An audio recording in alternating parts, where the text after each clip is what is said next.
talk about the bill and what it actually says in terms of safeguarding, and then go into three main areas that we're focusing our attention on. One is, as Paul rightly said, power of access. I think that's a critical one for us. The second is about the duty of agencies to report if they have concerns about an individual that they suspect may be at risk of abuse. And the third one is to try and close a gap in the law whereby if you're not covered by the Capacity Act or you're not covered by the Mental Health Act, then there isn't an easy criminal justice route to go down in prosecuting people who neglect or abuse you. So those are the three areas that I want to cover. Very briefly, I think the best way of describing the bill as it is at the moment is that it's an infrastructure bill. It establishes into law much of what's already in existence and places a statutory responsibility. Said that it's a bill that is more beneficial to the safeguarding staff than it actually is to victims, and I can understand why people feel that. Paul rightly has raised, and that's the power of access for confidential interview of somebody. We have people within our communities who are imprisoned by third parties. Sadly, I have to say many of those third parties are family members. We've got an example within our pack of an older woman with learning disabilities who was encouraged to marry somebody in a care home and then disappeared for 5 years. And when she was eventually found by the family, they could not gain access because the daughter-in-law was refusing entry to the police and social workers. It took them years to get their sister back to them. And that is not an unusual situation that we see in this. So we have people who either are under coercion, they're under undue influence, or we actually cannot reach them.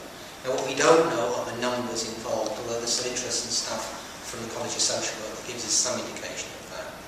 Despite the suggestions that have been made, and I've heard being made at times by the Department of Health, the Police and Criminal Evidence Act is not helpful in this situation because it has to be a situation of life and limb for it to be used. So the reality is there is no legislative means by which entry can be gained. And the argument that I've heard put forward is people should use their persuasive measures in order to gain entry. That actually doesn't work when we're talking about people in very frail, vulnerable situations. And the reality is that we don't get this right, and that we don't achieve this change, we are condemning people to remain in prison within their own homes. So that's the reality of the situation that we're dealing with here. What the government, and I think it's worth re-emphasising the point that Paul made about the government consultation, because it's extremely worrying what they did. When you actually look at the percentage they're talking about, it actually reduces down to 63 people who were actually opposed to it. But I picked out this particular paragraph that I really want to emphasise. There was some misunderstanding of what was proposed, with the third-party element often omitted. What they are saying to us is that a large percentage of those 63 people actually didn't understand the question and didn't appreciate that what we were talking about was another person denying access rather than the potential victim. So the consultation is worrying that it was used in the manner it was to actually reject the idea of the power of access. And I think we need to come back at some point on understanding a reasonable cause for somebody to feel that access should be gained. They should reasonably be expected to have tried all other avenues beforehand, so that access is not available through any other means. What we clearly don't want to see, and none of our colleague organisations want to see, is a power given to people who can simply brush their way through the door and get in. They have got to have reasonably tried every other means. There's got to be reasonable reasons why they need to gain access. And we feel that the Welsh model that's been proposed to the Welsh Parliament, where that reasonable cause is tested through a court of law, is the right approach to take. So it isn't just, I am a social worker working in safeguarding, and I think I've got to justify that in the court of law before I can do it.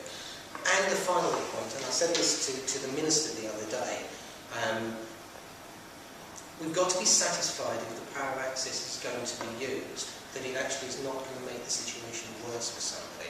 So in considering whether or not to seek a power of access from the courts, there's got to be some understanding that it's not likely to place somebody at greater risk of abuse and neglect.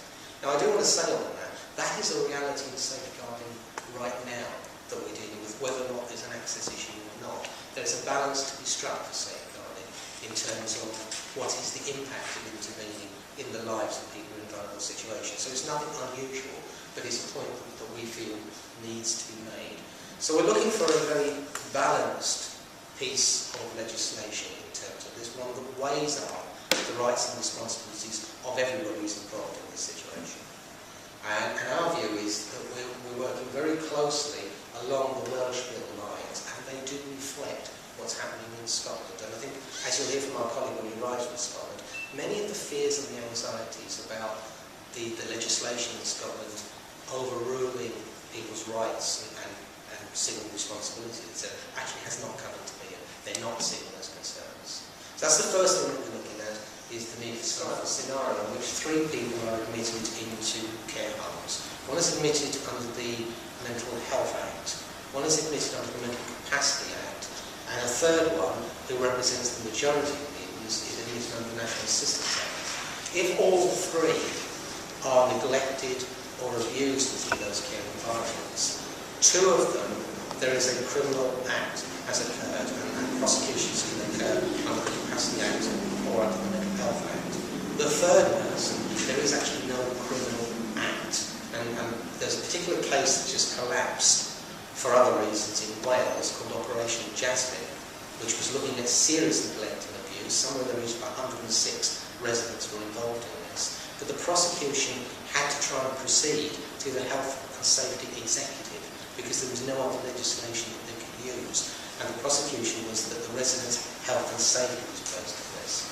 So what we're looking for is another piece of this legislation that actually closes that loophole, that actually gives protection to everybody.